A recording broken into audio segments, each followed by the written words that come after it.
Ang unang bidyong ito ay kuha ng isang pasahero sa isang eroplano. Laking gulat nito nang may namataan itong tatlong UFO na nasa himpapawid kasabay ng kanyang sinasakyang eroplano.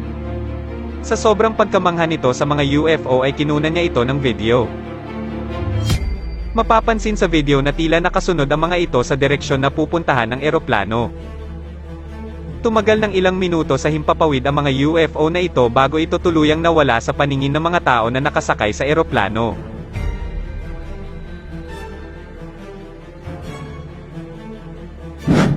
Ang pangalawang bidyong ito ay kuha ng mga Pinoy sa bansang Dubai.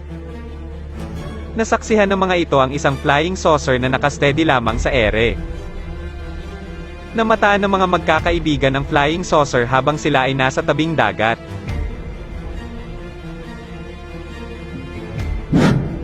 Ang pangatlong bidyong ito ay kuha sa bansang Amerika. Makikita sa video ang napakaraming ilaw sa kalangitan malapit sa mga gusali ng isang syudad. Ang mga UFO na ito ay nakapirmi lamang sa ere na parang mga parol na nakasabit sa kalangitan. Tumagal ng ilang oras ang mga ito sa kalangitan at namataan ito ng napakaraming tao sa nasabing lugar. Ang pang-apat na bidyong ito ay kuha ng isang lalaki gamit ang isang telescope habang pinagmamasdan nito ang kagandahan ng buwan.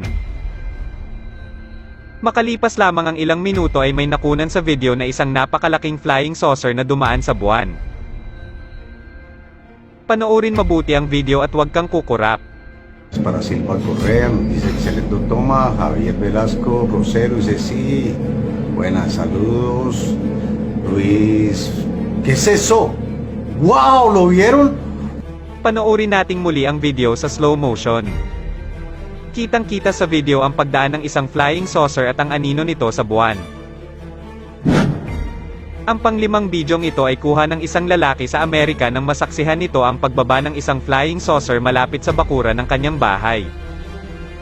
Laking gulat ng lalaki habang kinukunan niya ito ng video dahil biglang may lumabas na isang nilalang mula sa loob ng flying saucer. Panoorin mong mabuti ang video at huwag kang kukurap.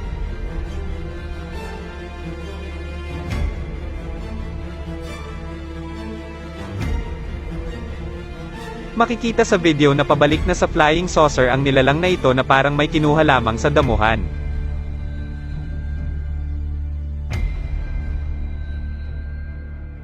Nang makapasok na ito sa loob ng flying saucer ay mabilis itong lumipad paalis sa damuhan.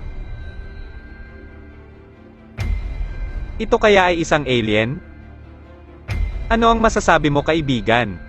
Maaaring mag-iwan ka na lang ng iyong komento sa ibaba para sa magandang usapan.